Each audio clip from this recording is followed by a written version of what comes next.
Bwana Yesu asifiwe. Haleluya. Ninyi mmeamua kumtumikia Mungu. Ninyi mmeamua kumtumikia Mungu. Ninyi mliokuja leo mmeamua kumtumikia Mungu. Mnatamani na ninyi mbingu ziwakubali. Mnatamani na ninyi mbingu ziwe zina uhakika na ninyi. Kwamba ninyi kweli ni wa Yesu.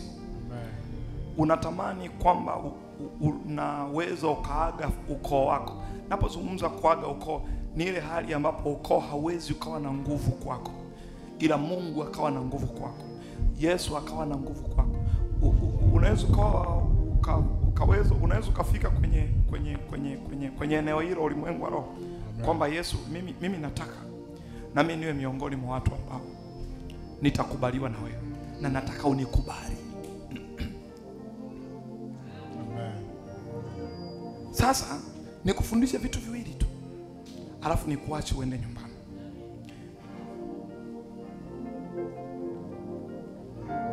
Vitu ambavyo Mungu anaviangalia ili apate kukukubali. Vitu ambavyo Mungu anaviangalia ili apate kukukubali. Kwa leo nitakufundisha vitu viwili. Vitu ambavyo Mungu anaviangalia ili apate kukubali. Na ikiwezekana wakati mwingine awe ana uwezo wa kutamka maneno aliyomtamkia Ayubu, aliyomtamkia Danieli. Danieli, mtu upendwaye sana, wamwona mtumishi wangu mwaminifu, mchaji, mkamilifu wa moyo. Namjua Ibrahim, haya atakwenda kuwafundisha na kuwarithisha watoto wake. Anasema Mungu, anasema namjua. Unatamani na wewe Mungu ifike pointi aseme anakujua, asikujue kwa mabaya. Unatamani na wewe Mungu aseme anakujua kwa wema, anakujua katika utakatifu wako, anakujua katika ukamilifu wako. Mungu anaangaliaga vitu hivi. Nitavizungumza leo viwili. Bwana akija kutupa wakati mwingine upako kwenye hili eneo, tutaviangalia vitu vingine. Lakini kitu cha kwanza ni kuwa na true heart. Kiswahili tuseme ni kuwa na moyo wa kweli. Ni kuwa na moyo wa kweli. Ni kuwa na moyo wa kweli. Usisahau, Mungu huwa haangalii kama wanadamu wanavyoangalia. Mungu huwa anautizama moyo wa mwanadamu. Na anapoutizama moyo wa mwanadamu, maana Biblia inasema kwamba moyoni mwa mwanadamu kumejaa uongo, kumejaa vitu gani, ufisadi, vyote vimejaa kwenye moyo wa mwanadamu. Kwa Mungu yeye huwa anautazamaga moyo. Alafu Mungu anapotazama moyo wa huyu mwanadamu, hauangalii kwa leo, anauangalia hata baada ya miaka 20. Tunataka tukubaliwe na Mungu. Tunataka Mungu awe na uhakika na maisha ya kwetu. Uwe na moyo wa kweli. Usiwe na moyo wa kweli leo, kama hivi ambavyo nimewauliza swali, wangapi mnataka muwe watu ambao Mungu au mbingu zitawakubali? Wote mmesema ndio. Sasa Mungu angalia ndio ya leo. Mungu anaangalia ndio hata miaka 20 baadaye. Mungu anaangalia ndio hata miaka 50 baadaye. Ndio maana kuna vitu vingine unaweza kuona mlazimisha Mungu.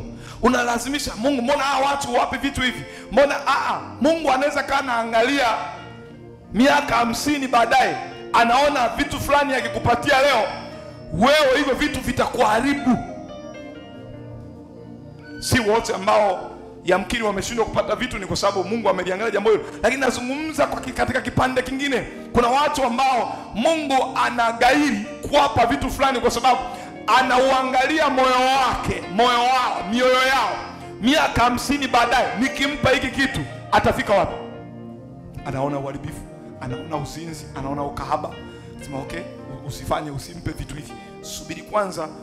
Yamkini katika mafundisho ya Apostle Michael anapoyaachilia ni kama vile yule mtunzaji wa shamba anasema, subiri umti usiukate, ngoja niendelee kuutilia samadi, yamkini baadaye utakaa vizuri. Ukikaa vizuri ndipo uache, kama hautakaa vizuri ukate. Kwa kuna wakati mwingine Mungu anakuangalia, vitu vingine anashindwa kukupatia kwa sababu bado hajakukubali, bado hajakuamini. Anaangalia moyo wako. Ni kama vile ukija kwenye ibada ya Jumapili unaonekana umekuwa bonge la mlokole. Baada ya ibada hii ya Jumapili, Jumatatu, Jumanne mpagani, unarudi tena Jumapili nyingine, ibada imekuwa ya moto, umeokoka. Jumatatu hujaokoka. Kwa kuna watu ambao wao ni walokole siku za ibada za Jumapili. Ibada za Jumapili mlokole, Jumatatu sio mlokole, Jumanne sio mlokole.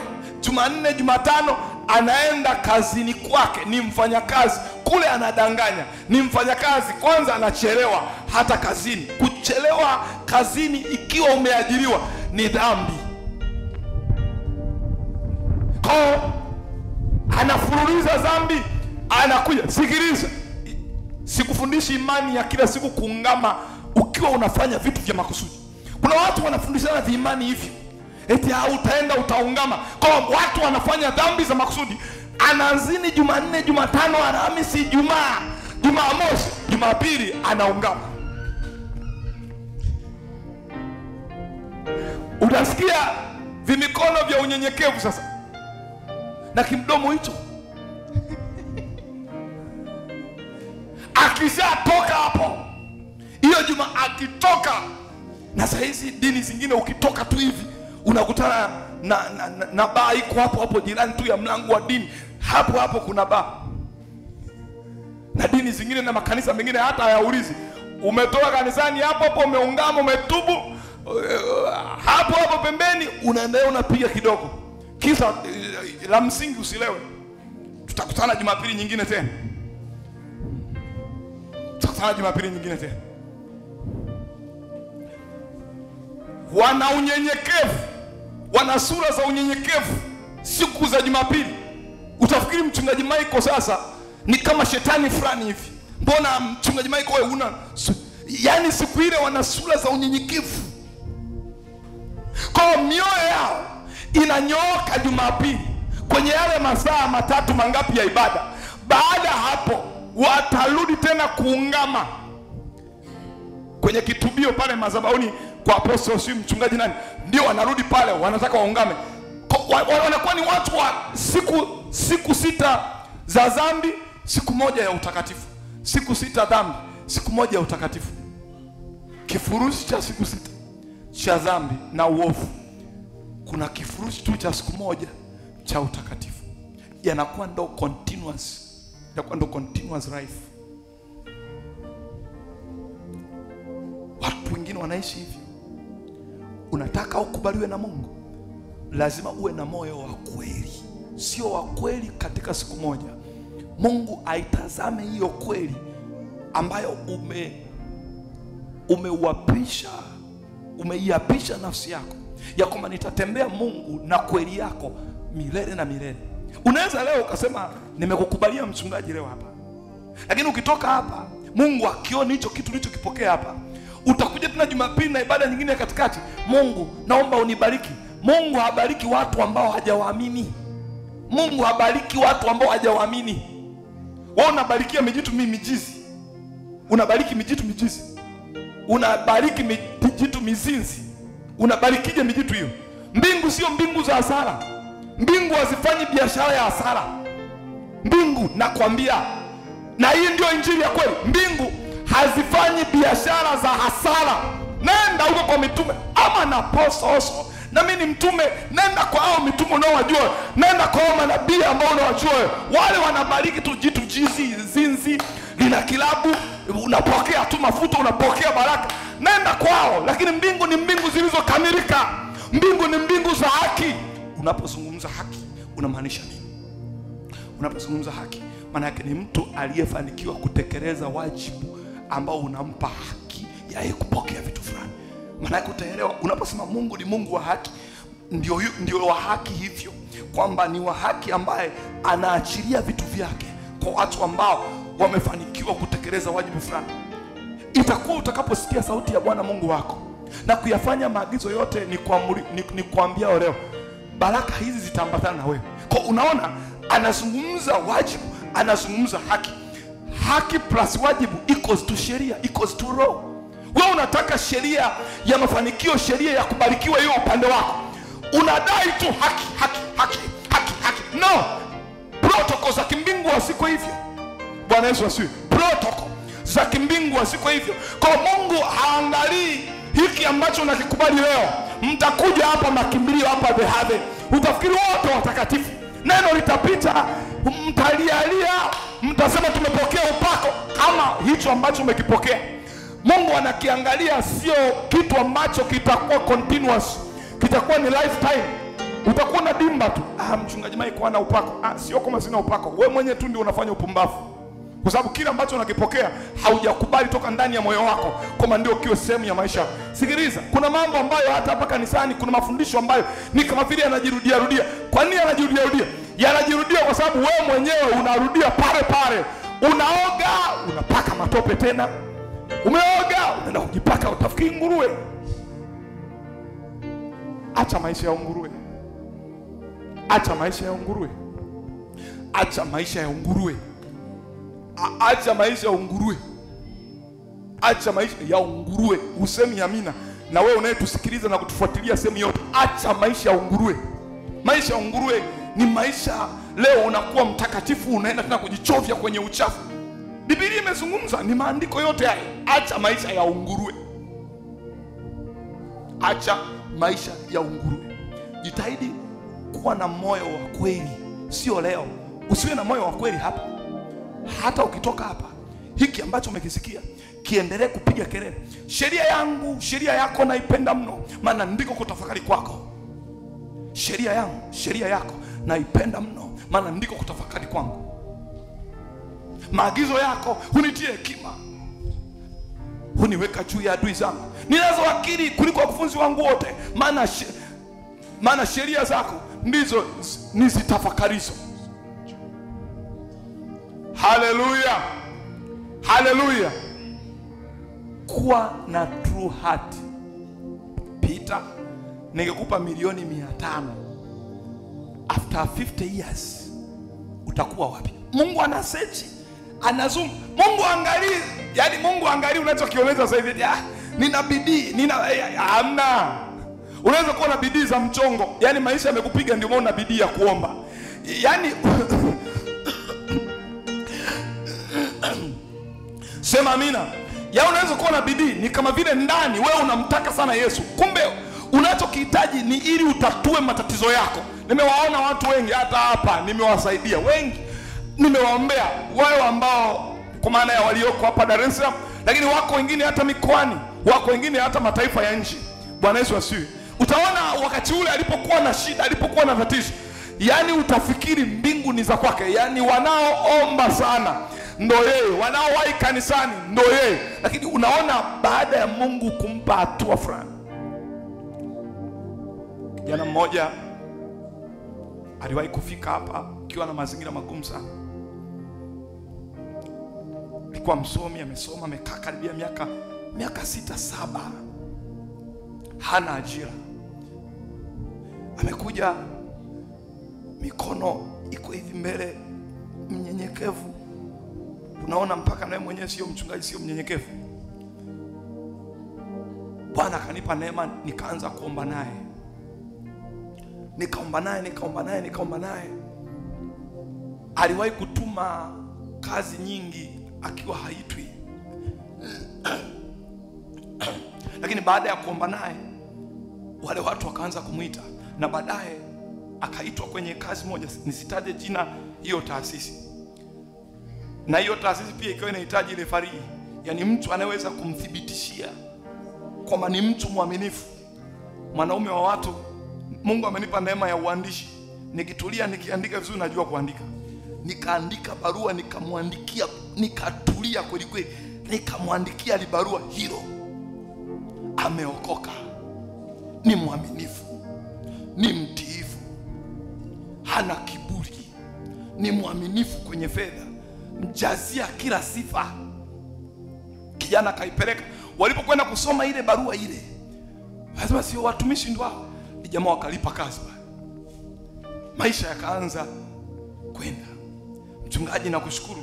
nimekubaliwa kazini, nimeanza kazi. Sifa na utukufu apewe Bwana. Tukaendelea hivyo.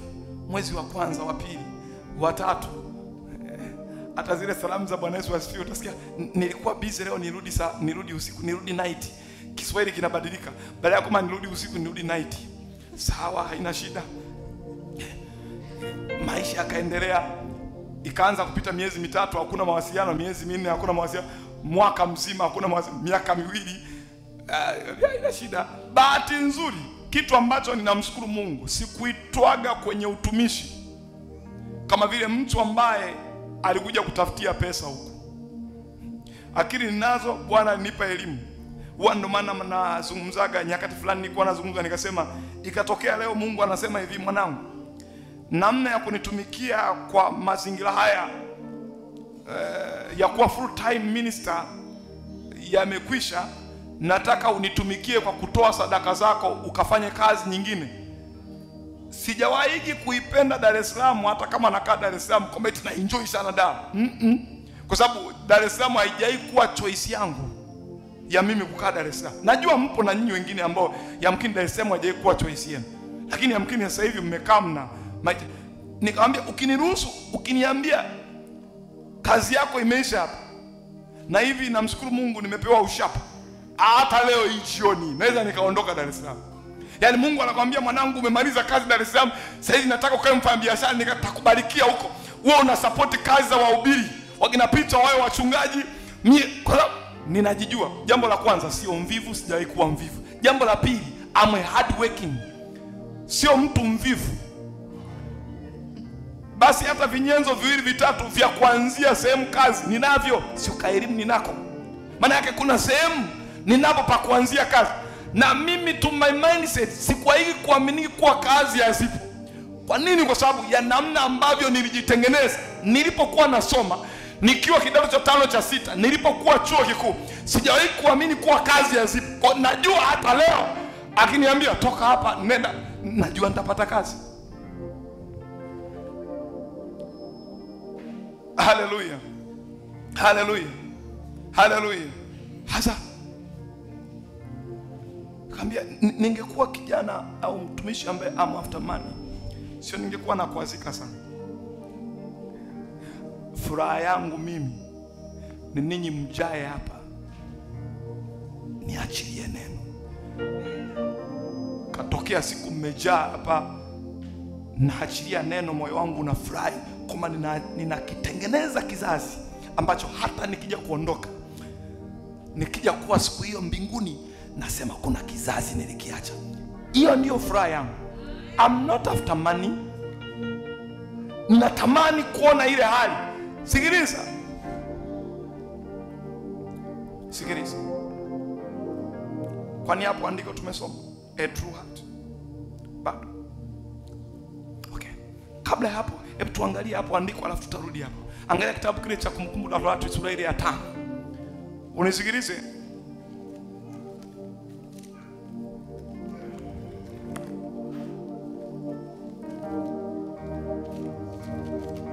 Kumbukumbu la Torati.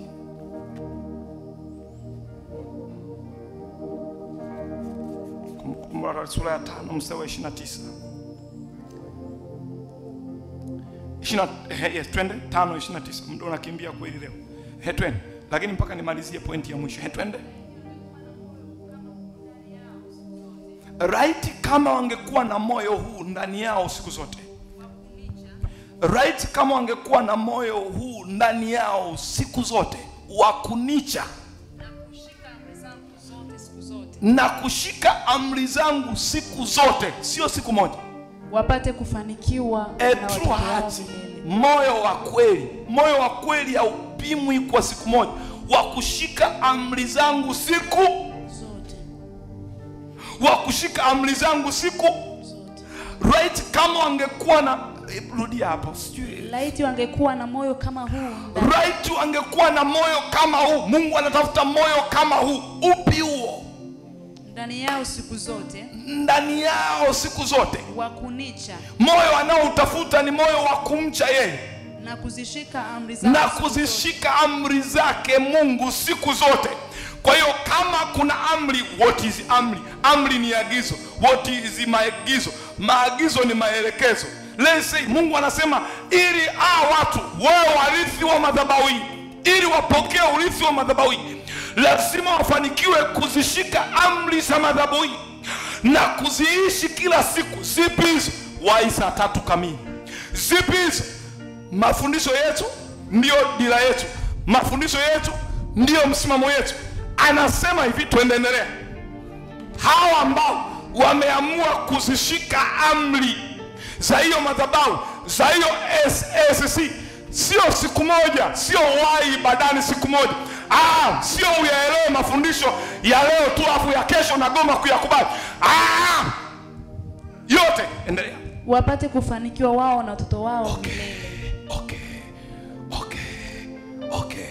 Hawa watu wakiwa na moyo huu wa kuzishika hizi amri, sio kwa siku moja tu, kila siku, watafanikiwa sana. Ila wakishika siku moja, kesho wasishike, hawatafanikiwa.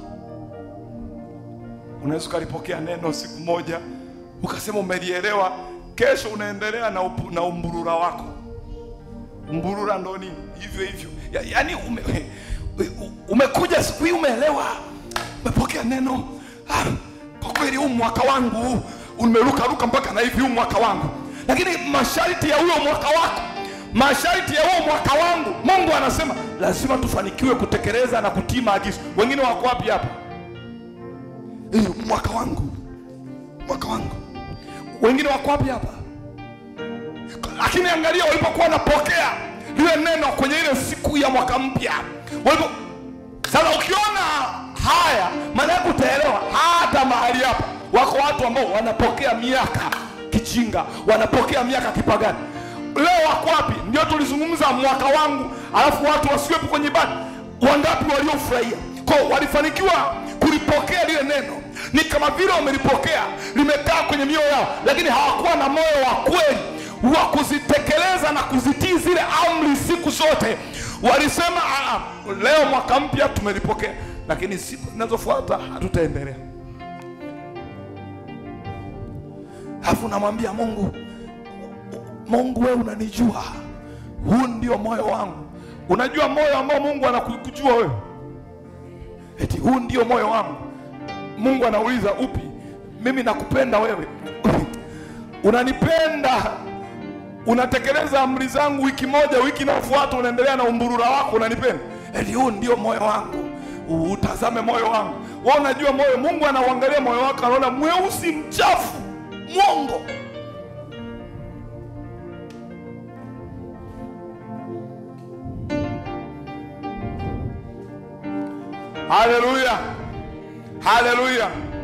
Haleluya. Lakini pointi ya pili, kuwa na consistency, kuwa na muendelezo wa kile ambacho umeamua kukifanya. Kuwa na muendelezo wa kile ulichoamua kukifanya. Kuwa na muendelezo. Hawa ndio watu ambao, vitu hivi ndivyo vitu ambavyo vinaweza vikafanya Mungu akukubali. Kuwa na muendelezo. Umesikia moja, hilo ulilosikia moja hili leo la kwanza, unakuwa na muendelezo nalo kuliishi. Hata Bwana Yesu asifiwe. Hata wewe mwingine ambaye yamkini ndio umeokoka sio siku nyingi, unawezeje kukua kwa haraka? Unaweza ukakua kwa haraka kwa kila neno ambalo utalisikia, ukawa na kiu na njaa nalo kuliperform, ukawa na kiu na njaa nalo kulifanyia kazi. Na ndio maana mtu mwingine ameokoka, mabadiliko yamekuwa makubwa, kwa sababu kila neno alilolisikia alikubali kulitafakari. Alikubali kulipenda, akalitafakari. Ile tafakari ikaanza kumpa agizo. Narudia tena. Mtu anawezeje kukua haraka kiroho? Ni yule mtu ambaye ana kiu na njaa ya kulipokea neno. Lile neno baada ya kulipokea, ambalo pia amelipenda, anaanza kulitafakari. Akishamaliza kutafakari, yale aliyoyatafakari anayageuza kuwa maagizo. Anayageuza kuwa maagizo. Yaani kile ambacho neno limefundisha anayafanya kuwa maagizo. Lakini ni maagizo ya aina ipi? Ni maagizo kama yale ambayo Paulo anasema, ole wangu mimi nisipohubiri injili, maana nimewekea sharti. Yaani yale maagizo anayawekea sharti kwamba ole wangu nisipotenda. Yale maagizo sasa yanampa hekima. Yale maagizo yanampa hekima. Yale maagizo yanampa hekima. Hekima ni nini? Hekima ni mkusanyiko wa maarifa wenye majibu juu ya matatizo yaliyopo yatakayokuja kujitokeza. Ghafla unashangaa huyu mtu sasa anakuwa na hekima juu ya maadui zake. Naposema anakuwa na hekima juu ya maadui zake, Haleluya. Haleluya. Naposema anakuwa na hekima juu ya maadui zake, yani lile neno linamuingiza. Kuna watu wengi wanajifunza, wanasema mafundisho ya kukulia wokovu. Kwa nini wao hayawabadilishi? Hayawabadilishi kwa sababu kila ambacho wanajifunza hakigeuzwi kuwa maagizo. Watu wengi kwa nini wanajifunza mafundisho ya kukulia wokovu? Kwa nini watu wengi wanajifunza mafundisho ya kukulia wokovu wanakuwa vile vile? Kila ambacho wanajifunza hakigeuki kuwa maagizo. Kikishindwa kugeuka kuwa maagizo, manake wanakosa kuwa na maarifa yaliyobeba majibu juu ya matatizo. Kwa mwisho wa siku wameokoka, ila hawajawahi kuona uzuri wa Yesu, hawajawahi kuona matokeo ya Yesu. Listen, niweke pause vizuri. Listen. Iko hivi, kama umependa mafundisho, yale mafundisho ukaingia hatua ya kuyatafakari, kule kuyatafakari yale mafundisho yatakupa maagizo. Yakikupa maagizo, maana yake yanakupa hekima. Hekima ni mkusanyiko wa maarifa uliobeba majibu juu ya matatizo yako, juu ya matatizo yaliyoko au yatakayokuja kuwepo. Kinatokea nini? Nimekwambia yanakupa maagizo ambayo yana sharti. Maana yake unajikuta ghafla umefundishwa neno, lile neno linaanza kukusukuma kwa ibada, lile neno linaanza kusukuma kuomba. Ile hali ya wewe kusukuma kuomba, ile hali ya wewe kuanza kusukuma kutoa sadaka, ile hali ndiyo ambayo inaanza kukufanya wewe kukua na kukimbia haraka kiroho. Kama unajifunza kitu chochote kile cha kiroho hakikupi agizo, maana yake utakuwa unajifunza lakini hawezi kuwa practical man, huwezi kuwa mtu wa vitendo. Listen, kama umeokoka haupigi hatua ya kwanza kumwona Yesu anajitokeza au kujifunua kwenye maisha yako, sahau kwa habari ya kuja kufurahia uokovu. Maana wengi leo watu wana wokovu ambao hawajawahi hata kumtestify Mungu kama kweli amewakubali. Yaani huna uhakika, hivi mimi nimeokoka, lakini hivi kuna viashiria fulani ambavyo Yesu amewahi kunitokea nikajua huyu ni Yesu. Acha zile za jumla. Mvua inanyesha kwa watu wote, hata mipagani mvua inawanyeshia nao wanasema tumebarikiwa. Acha vitu hivi, nazungumza vitu personally ambavyo baada ya kuokoka ulianza kuhisi kwamba this is a touch of Jesus. Hii ni touch yake. Ninazijua touch za kawaida, but this is God's touch. Kama hujafika kwenye level hiyo, ujue hujai kuokoka. Na hapa naposema ujue hujai kuokoka, hata uwe makanisa unayoyajua yenye majina, sio AGT, VTAG, sio VCT, sio PAG na sio makimbilio, hata uwe huko, kama una miaka hata 10, 20 ngapi, haujawahi kuwa na touch ambazo wewe mwenye ukatestify kwamba hii ni touch ya Mungu. Haujawahi. Off you go, hujawahi kuokoka bado. Na ndio maana kwako kuzini kawaida, ndio maana kwako kuchelewa ibada kawaida, ndio maana kwako wewe kutokuhudhuria ibada kawaida, kwa sababu hakuna anayekusumbua ndani. Yesu mwenyewe hujawahi kuona uzuri wake. Unasikiaga tu yule Yesu wa Paulo, unasikiaga Yesu wa Petro, unasikiaga si Mungu wa Daudi. Wewe Mungu wako ni upi? Yaani kuna watu ambao hawezi wakamtambulisha Mungu wao. Wanamjua vizuri Mungu wa Daudi, wanamjua vizuri Mungu wa Petro, Mungu wa Paulo, hawawezi wakamuelezea Mungu wao. Kama utafika point ambayo hutaweza kumwelezea Mungu wako, off you go. Huwezi kufika kule. Ile nchi ni ya washindi. Ile nchi ni ya watu wenye nguvu. Nguvu tunazipata wapi? By listening the word of God.